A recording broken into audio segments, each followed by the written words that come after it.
예, 임대차 보호법을 볼게요. 예, 저번 시간에 대항력 봤죠? 대항력. 그래서 봤는데 예, 등기된 임대차 동일한 권리. 임대차가 종료될 때까지 주택을 사용 수익할 수 있는 권리. 기타 임차인이 가지는 부수적인 보증금 반환 청구권, 부속물 매수 청구권 등을 임대인 기타 제3자에 대하여 주장할 수 있다. 기타 제3자는 보통 매수인이에요. 매수인. 예. 뭐 매수인이 변제 능력이 뭐 충분히 있고 하면 상관없는데 그렇지 못한 경우들도 있긴 하죠. 그래서 계약 해지하는 경우들도 있어요. 대인이 바뀔 때. 크게 근데 보통 상관은 없죠. 임대인 개인을 보고 가는 게 아니라 부동산, 그러니까 해당 임대하는 부동산이 실질적으로 어느 정도 가치가 있는지 이걸 보는 거죠. 그리고 뭐 부속물 매수 청구권이나 이런 거는 잘 청구하는 경우들이 많진 않은데 그 부속물 매수 청구권이나 유익비 상환 청구권 이런 걸 실질적으로 청구하는 경우는 여러분들이 청구하는 경우들도 있었을 거예요. 어떤 분들은 뭐 어떤 부분이라고 얘기해야 되냐면 그 뭐 키 같은 거 하잖아요. 그러니까 번호키를 보통 하시잖아요. 집에 아니면 지문 인식할 수도 있고요. 그럼 되게 좋은 고가의 키를 장착을 하는 경우들은 설치를 하는 거죠. 장착은 좀 이상하네. 설치를 하면은 집주인한테 말하고서는 뭐 집주인이 해주는 경우도 있겠지만 그렇지 않고 본인이 했어요. 기존 키가 망가져서 해달라고 했더니 우선 하셔라 뭐 이런 식으로 그랬을 경우에는 이거를 다시 상대방한테 뭐 제가 가져갈 수도 있어요. 가져갈 수도 있겠지만 그렇지 않은 경우에는 이걸로 인해서 부동산의 가치가 실질적인 부동산의 가치보다는 이제 부동산의 부수적인 가치가 증가한 거잖아요. 그런 걸 돈을 달라고 할 수 있어요. 그런 경우들도 많고요. 어떤 분들은 이 등 같은 거 뭐 고가 등 많으니까요. 그 되게 LED 등 중에 비싼 것들 있잖아요. 그런 거 설치해서 임대차 기간 끝나고 나서 다 떼어가시는 분들도 있습니다. 가져가시는 분들. 뭐 어떻게 보면 뭐 저렇게까지 가져가냐 뭐 이러실 수도 있는데 글쎄요. 저번에 어떤 분들은 또 가져가시더라고요. 그래서 근데 그게 진짜 비싸면 가져가는 것도 이상하진 않은 거죠. 본인이 설치했고 그러면 그 설치된 자리는 어떻게 하냐? 기존의 등을 놔두신 거예요. 기존에 사용하던 등을 놔두셨다가 그대로 달아놓고 가시고 그런 경우가 있습니다. 저는 뭐 그런 거에 꼼꼼하게 뭐 다 하는 스타일은 아니어서 모르겠는데 가끔 그런 분들이 있어요.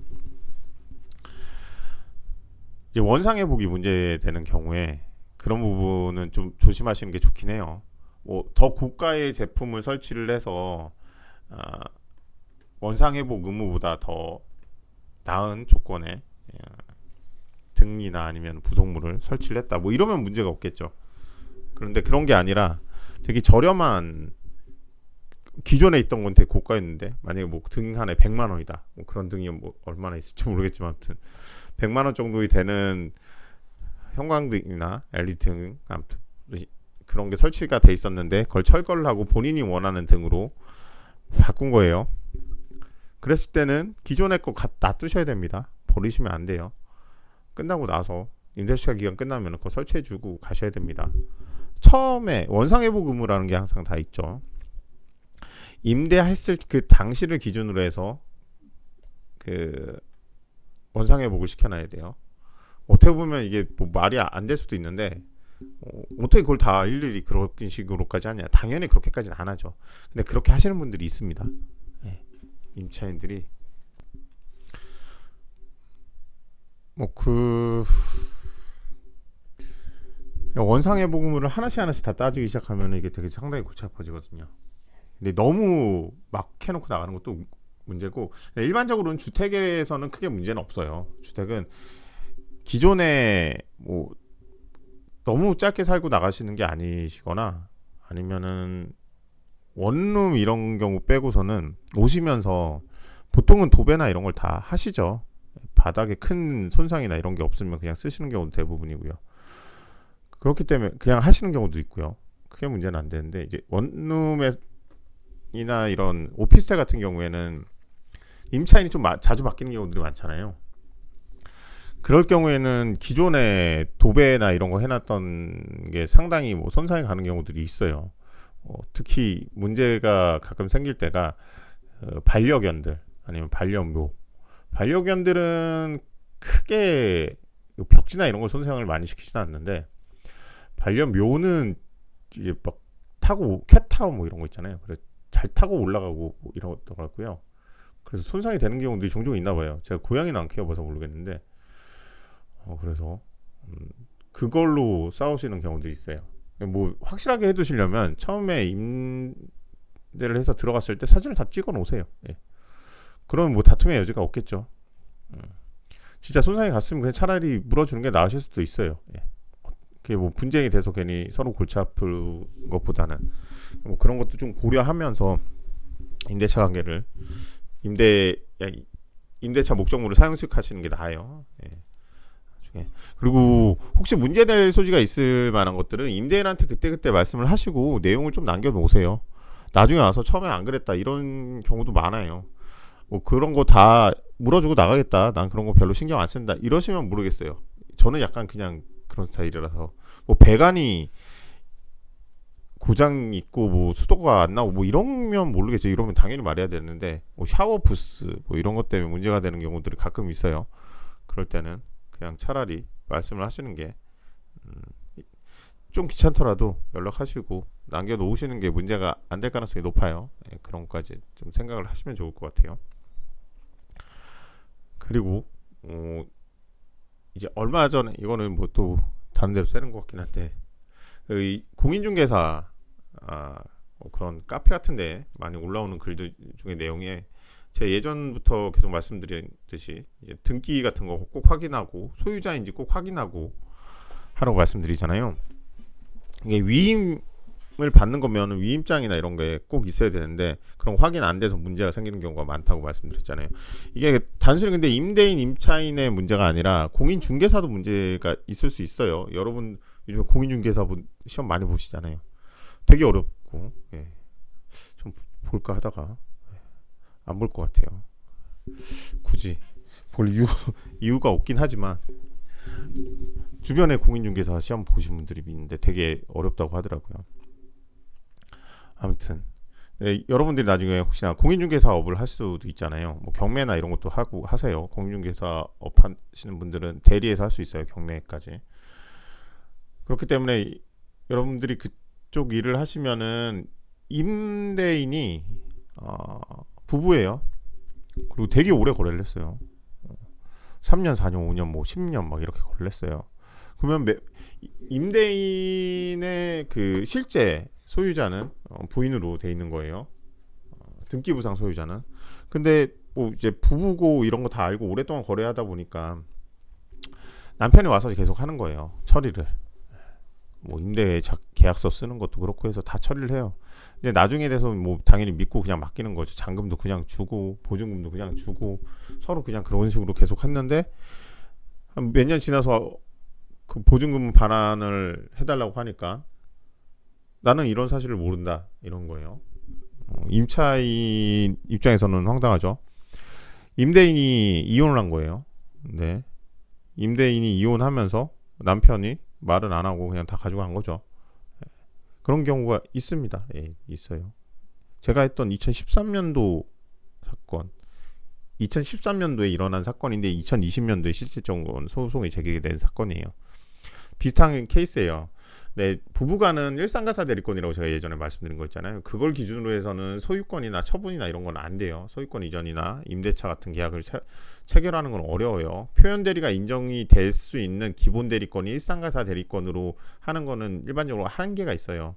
뭐 특별한 사정들이 부과돼서 일상가사 대리권만으로도 그냥 기본 대리권이 있었고 표현 대리로 인정할 만한, 대리인이 아닌데 대리인의 외관을 갖췄다고 볼 만한 사정이 있으면 모르겠지만 안 될 가능성도 상당히 높아요. 그렇기 때문에 공인중개사 입장에서도 상당히 조심해야 돼요. 당사자한테 그래도 확인을 하던가 아니면 위임장을 받던가 그런 게 필요한데, 그런 게 없어서 곤란을 겪으시는 분들이 상당히 있어요. 그래서 여러분들이 나중에 혹시 공인중개사 하시고 하면 임대차 관계에서 그런 부분도 꼭 확인하시라고 말씀드린 거예요. 임차인으로서만 하는 게 아니라, 말이 계속 이상한 대로 세는 것 같기도 한데, 아무튼 임차인은 그렇습니다. 임차인은 다 확인을 하셔야 돼요. 원상 회복 뭐 청구할 때 실질적으로 청구하는 사람이 뭐 다 입증을 해야 되긴 하지만 어느 정도만 입증을 하면은 뭐 그거에 대해서 반박을 해야 될 거 아니에요. 임차인도 이 정도까지 원상 회복 의무는 나한테 없는 것 같다, 이런 거에 대해서 입증을 해야 되는데 아무 자료가 없으면은 입증이 안 되죠. 입증이 안 되면은 뭐 패소하는 거예요, 그냥. 원상 회복하는데 생각보다 돈이 많이 들어갑니다. 뭐 여러분들 그냥 뭐 좋게 얘기가 끝나서 그냥 벽지에 해놓고 나가고 이러면 몇십만 원만 하고 정리가 될 수도 있는데, 나중에 여러분들이 사업을 해요. 사업을 하는데 그 임대차 한 건물에 제가 나갈 때 정도에 뭐 권리금도 더 받고 다른 사람인데 임대차 하고 이랬을 경우에는 상관은 없는데, 그러면 보통 철거를 하면서 새로 들어오는 사람이 철거하면서 다 인테리어를 일부 승계를 하든지, 내가 여긴 쓸게요 뭐 이러면서 정리하든지, 아니면 어디까지만 해달라 그럼 대충 정리가 돼요. 철거 비용도 생각보다 많이 들어요. 몇백만 원씩 몇천만 원씩 들어가고 그래요. 근데 철거하고 나서 원상태로 만드는 게 돈이 많이 들어가는 경우들이 있어요. 위에 그 뭐 여러분 이제 헬스 클럽이나 아니면은 요식업 하시는 데 가면은 위에 텍스 같은 걸로 이제 천장을 안 해놓고 다 뚫어놓고 뭐 이제 배관 같은 게 외부로 나와 있는 그런 인테리어 보신 적 있죠? 닥트나 이런 거, 수도 배관 같은 거나 이런 것도 다 외부로 나와 있고, 거기에 이제 색칠 같은 거 하죠. 색칠 라카로 칠해갖고 좀 해놓죠. 약간 분위기 있게. 그런 인테리어 같은 경우 원상 회복하려면 그걸 다 막아야 돼요. 위에를 천장공사 하는 데만 몇백만 원 들겠죠. 그리고 그 석고 같은 형태로 벽에 발라서 인테리어 하시는 분들 있잖아요. 만약에 나중에 원상회복을 하는데 얘기가 제대로 안 돼서 저걸 다 원상회복 한다, 처음에 거기가 벽지가 있었어요. 그러면은 그 석고를 다 뜯어내야 돼요. 뜯어내는 것도 일입니다. 그것도 상당히 돈이 많이 들어갑니다. 뜯어내야지. 그리고 판판한 상태를 만들어야지 벽지를 바를 수가 있으니까요. 일반 여러분이 아시는 벽지로 도배를 하는 건 그 상태가 돼야지 가능해요.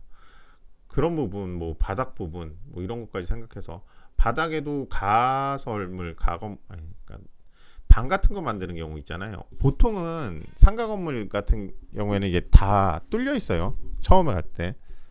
그 처음에 갔을 때 거기가 안 뚫려 있고 뭐가 다 설치가 돼 있었다, 이거는 맨 처음 만들어진 건물은 아닌 거예요. 그랬을 때 간이하게 이제 벽을 설치하는데, 방을 만들면서 벽을 설치하면은 밑에다 다 그 스탬플러 같은 거나 이런 걸로 피스를 박죠. 그러면 그거 다 뜯어내면은 밑에 그 손상이 많이 갈 수는 있어요. 오래 또 사용했으면은. 그런 부분도 어느 정도 마감하는 형태로 임대인하고 잘 얘기하면 되는데, 그런 걸 이제 또 감정 싸움 하시는 경우들도 있고 하다 보면은 일이 걷잡을 수 없게 흘러가요. 별로 좋지 않습니다. 소송 가는 것 자체가 좋은 게 아니어서 원만하게 해결할 수 있는 거를 일을 크게 만드시는 분들이 있어요. 그러니까 여러분들이 혹시나 나중에 상가나 이런데, 보통 주택 임대차는 그런 경우가 많진 않으니까 상가나 이런 거 임대차 하실 경우에 확실하게 꼼꼼하게 챙겨 놓으세요. 그러셔야지 큰일이 없습니다. 그리고 임대차 할 때 말씀이 나온 김에 또 말씀을 드리면, 그 계약을 해지하시는 경우들이 있어요. 제가 얼마 전에 아시는 분이 부탁해서 제가 그냥 해드린 사건이 있는데, 임대를 들어갔는데, 사업을 하려고 들어갔는데 사업이 안 될 것 같아요.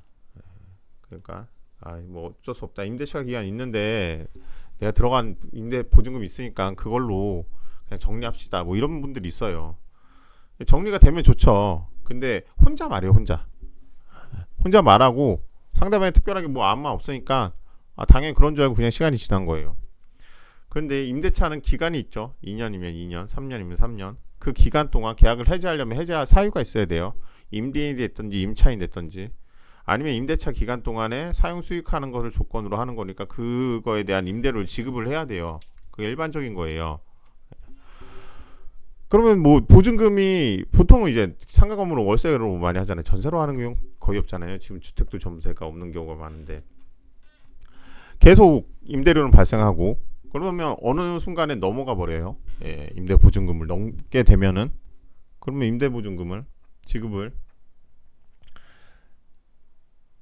즉 임대 보증금을 반환 청구하는 게 아니라 추가적으로 돈을 더 줘야 되는 경우들이 있어요. 예, 그런 경우들이 생길 수 있으니까 혹시나 진짜 장사가 안 되고 그래서 그냥 나와야 되겠다 이런 경우가 있다고 하더라도 꼭 말씀을 잘 합의를 하셔가지고 나오세요.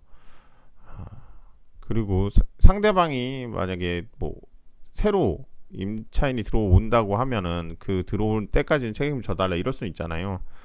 뭐 그렇다고 하더라도 언제 임차인이 들어오는지 이런 거 꼭 확인하세요. 지금 진행하는 사건은 공인중개사한테 확인을 해보니까 그러니까 임대인이 말하는 것보다 한 2, 3개월 전에 새로운 임차인이 들어왔어요. 근데 현재까지 임대료를 요구하고 있어요. 말이 안 되죠. 이런 경우도 있습니다. 어떻게 보면 소송 사기예요. 이미 들어와가지고 다른 사람이 사용하고 있는 데에 대한 임대료를 저희한테 지급을 청구하는 거는 말이 안 되는 거죠. 그 사육수익 의무가 상대방이 그러면 저희 쪽에 사용수익하겠다고 하면 그거를 사용수익할 수 있는 상태에 놓여져 있어야 되는 거. 그런 경우도 있습니다. 그래서 여러 가지 조심하시고 그리고 손해배상 예정이라고 해서 일반적인 계약금 반환, 뭐 위약금, 계약 해지했다는 위약금 뭐 이런 경우가 대부분인데 상가 같은 경우에는 임대료 미지급 그리고 관리비 미지급을 이유로 금전을 청구하는 경우들이 있어요. 손해배상을 월 몇 퍼센트 이율로 계약서 조항에 그런 거에 있다고 하면은 꼭 체크해 두세요. 상대방이 그걸 그 사유를 가지고 한 달 늦었으니까 한 달 늦은 거에 대한 손해배상액을 이 금액을 지급해라 이렇게 청구할 수 있어요. 거기다 서명 날인하셨으면 당연히 청구해야 되고요. 청구 아니 지급을 해야 될 의무가 생기는 거고요. 첫 페이지에서 계속 얘기하다 보니까 뒤에 얘기들 거의 다 한 거나 다름없긴 해요. 확정일자를 갖춘 임차인의 우선 변제권 행사 요건은 대항 요건하고 임대차 계약 증서상의 확정일자예요. 대항 요건이 뭐였죠? 점유, 인도받아 점유하고 있고 주민등록 전입신고를 해야 돼요. 확정일자 방법은 여러분들이 일반적으로 아는 거는 이제 주민센터 가서 하잖아요. 확정일자 받으러 왔다 그러면 순번 기다렸다가 어디다 기입하고 거기다 이제 도장 찍어주고 이러죠. 공정증서 받은 기간 공증인가 법무법인이죠. 보통 이제 그런 데가 많죠. 거기서 공증하는 경우들도 있어요. 그거는 확정일자 발급 못 받을 경우에는 그런 식으로 공증도 합니다. 확정일자를 공증 방식으로 하는 거예요. 그렇게 할 수도 있다는 거. 말이 좀 이상하게 됐네요. 우선 변제권이 인정되기 위해서는 계약 당시 임차 보증금이 전액 지급돼야 되는지 여부, 전액 지급까지 요구하지는 않아요. 우선 변제권 효력에 임대차 보증금의 전액을 지급을 해야 된다. 당시, 확정일자 당시 이런 게 없죠. 나중에 지급하더라도 그게 채무불이행으로 계약이 해제가 되면 그거는 좀 별개겠죠. 근데 그런 거하고 이제 대항요건, 확정일자 뭐 이런 거하고는 좀 별개다. 따로따로 생각하시면 돼요. 같이 생각하시면은 이제 골치 갚아지지만 같이 생각하면 뭐 임대차 보증금을 증액하려고 했는데 원래 계약한 내용만 금액만 지급했다. 뭐 이런 일도 생길 수도 있고요. 뭐 여러 가지 일이 생길 수도 있죠. 계약이 파기가 되면 그러면은 중간에 점유 인도 받아가지고 하는 경우는 어디까지 효력을 인정할 수 있느냐 뭐 이런 경우도 있을 수 있고요. 지금 말씀드린 거는 그러니까 그런 상황이 생기지 않는다는 거죠. 임대차 보증금이 특별한 사정이 없는 한 요건이 아니기 때문에. 우선 변제권하고 대항력하고 관계. 임차권 등기를 한 임차인은 배당 요구를 불문하고 배당받음으로. 배당은 그냥 받아요. 임차권 등기가 돼 있잖아요. 소유권 그러니까 등기부상에 등재가 돼 있어서 제3자 다 알잖아요. 보증금을 전액 배당받으면 임차권이 소멸하고 일부만 배당받으면 임차권이 존속한다. 임차권 등기를 말소를 못 시키는 거예요. 상대방이 임차권이 소멸을 해야지 임차권 등기를 말소를 시킬 수 있으니까요. 대항요건을 구비한 확정일자부 임차인은 대항력만 주장하면 매각이 되어도 임차권이 소멸되지 않고 임차권은 소멸되지 않아요. 우선 변제권이 행사에도 배당 요구한 경우에 전액을 배당받는 경우에 여기도 임차권이 소멸하고 일부만 배당받으면 이때도 임차권이 존속한다고 주장할 수 있어요. 강력한 보호를 받는 거죠. 보통 이제 소액 보증금이 요즘에는 전세 보증금이 너무 많이 올라서 이게 거의 보호를 못 받는 상황이긴 한데, 이렇게 보호를 받는 범위가 어떻게 보면은 지금 뭐 모르겠어요. 제가 그 임대 보증금이나 이런 걸 잘 모르긴 하는데, 그 아파트를 기준으로 하면은 상당히 차이가 많이 나는 것 같고요. 원룸이나 오피스텔, 조그만 오피스텔 기준으로 하면 어느 정도 실효성이 있는 것 같고요. 소액 임차인 같은 경우에는 금액을 우선해서 최우선 변제권이 있으니까요. 서울특별시 1억 1천이에요. 수도권 정비 계획에 따른 경우엔 1억 이하. 광역시, 안산시, 김포시, 광주시는 경기도 광주를 얘기하겠죠. 광주 광역시는 광역시니까요. 6천만 원 이하. 그 밖의 지역은 5천만 원 이하. 보증금 액수예요. 이 보증금일 때는 소액 임차인으로 보호를 받습니다. 특별히 더 강력한 보호를 받는 거죠. 임차권 등기 명령 제도는 계속 말씀드렸죠. 임대차 관계 종료해야 돼요. 보증금 반환받지 못한 임차인이 단독으로 임차권 등기해서 임대인의 동의가 필요 없는 거죠. 임차권 등기 격려해서 나중에 대항력 상실하는 거주 이전이나 이런 경우에도 괜찮다, 보호받을 수 있다, 뭐 이런 겁니다. 묵시적 갱신, 뭐 묵시적 갱신하는 경우 대부분, 근데 묵시적 갱신은 뭐 특별히 문제가 되는 건 없고, 이제 많이 문제가 되는 게 묵시적 갱신은 됐는데 갑자기 계약을 해지한다는 거예요. 묵시적 갱신의 계약 거부 사유가 있어요. 안 되는, 묵시적 갱신이 안 되는 사유, 많이들 하는 게 이제 상기 이상 금액에 달하는 월세나 이런 거 지급하지 못했을 때, 그러면 임차인이 계속 채무를 불이행했으니 거니까 그걸로 묵시적 갱신까지 주장할 수는 없다, 뭐 이런 건 있어요. 임대인이 임대차 기간 끝나기 6개월 전부터 1개월 전까지 기간에 임차인의 갱신 거절 통지를 하지 아니하거나 계약 조건을 변경하지 아니하면 전 임대차와 동일한 조건으로 다시 임대차한 것으로 본다. 다시 같이 임대차한 것으로 보는 거예요. 임대차 존속 기간이 2년으로 보되 임차인은 언제든지 계약 해지를 통지할 수 있고, 통지 받은 날로부터 임대인이 통지를 받으면 3개월 지나면 효력이 생겨요. 임차인한테 유리하죠. 내가 나가고 싶으면은 말하면 돼요. 그냥 3개월 지나면은 효력이 생깁니다. 상가 건물 임대차 보호법상 적용되는 기준의 보증 금액이에요. 이건 상가예요, 상가. 서울은 9억. 아까 전에 말한 수도권 정비 구역은 6억 9천. 광역시, 세종시, 파주, 화성, 안산, 용인, 김포, 광주는 5억 4천. 그 밖에는 3억 7천. 금액이 엄청 차이 나죠. 많이 차이 나는데 그 이유는 이 임대 보증금을 많이 내진 않아도 임대료가 비싼 경우들이 많죠. 보통 이제 상가는 월세를 개념으로 기본으로 해서 들어가잖아요. 전세나 이런 게 많지는 않아서, 그렇게 해서 이제 곱하기 뭐 10 이렇게 하다 보니까 금액이 커요. 산정하는 보증금 기준액이. 그렇게 보시면 돼요. 상가 건물 임대차도 대항력이 있어야 돼요. 건물 인도받고 사업자 등록을 신청하고. 사업자 등록은 언제부터 신청하죠? 세무서에 합니다. 세무서에 사업자 등록, 세금 내라는 거죠. 세금은 꼬박꼬박 걷어가야죠. 여러분들은 세금을 지금 별로 거의 뭐 근로소득이 있으시면 내시고, 저보다도 많이 내시는 분들도 있긴 하겠지만, 아직까지 뭐 그렇게 많이 내시는 분이 많지는 않을 것 같아요. 사업하시는 분들이 있지 않은 이상, 그렇죠? 나중에 세금을 내시게 되면 왜 그 맨날 뉴스 같은 데서 세금만 걷어간다 이런 얘기가 나오는지 알 수 있을 거예요.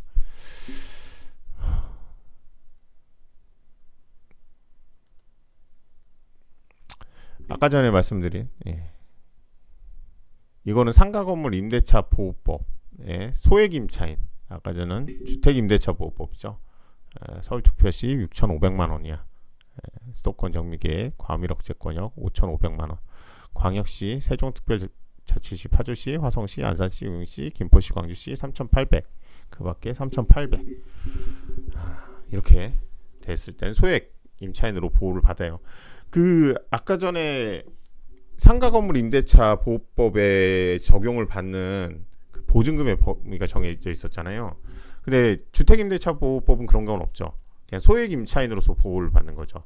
근데 주택 임대차 보호법상 보호의 대상이 되는 건 주택이에요. 그러니까 금액을 기준으로 하지 않아서 그래요.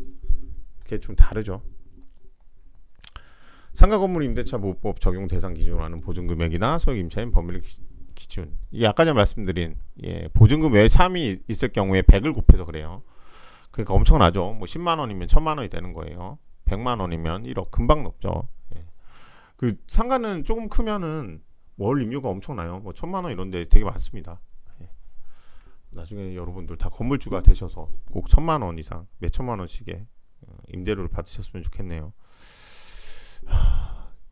저는 이번 생은 그렇게 살기는 틀려서 여러분들은 아직 많으시니까 기회가 꼭 그렇게 되세요. 우선 임대차 보호법까지 이렇게 보고요. 다음 시간에 도로교통법을 그냥 세 가지 정도 영상을 보고 그냥 구두로 말씀을 드릴 거예요. 따로 정리된 거는 그 다음 시간에 아마 하게 될 것 같고, 약간씩 이게 겹치는 부분 넘어가다 보니까 한 번에 다 끝내면 좋은데 좀 왔다 갔다 하는 건 아니지만 일률적으로 가긴 하지만 한 시간 안에 끝내지 못해서 좀 불편하실 수도 있을 것 같아요. 그 부분 좀 양해를 바랄게요. 우선 두 번째 강의는 이 정도까지 하겠습니다.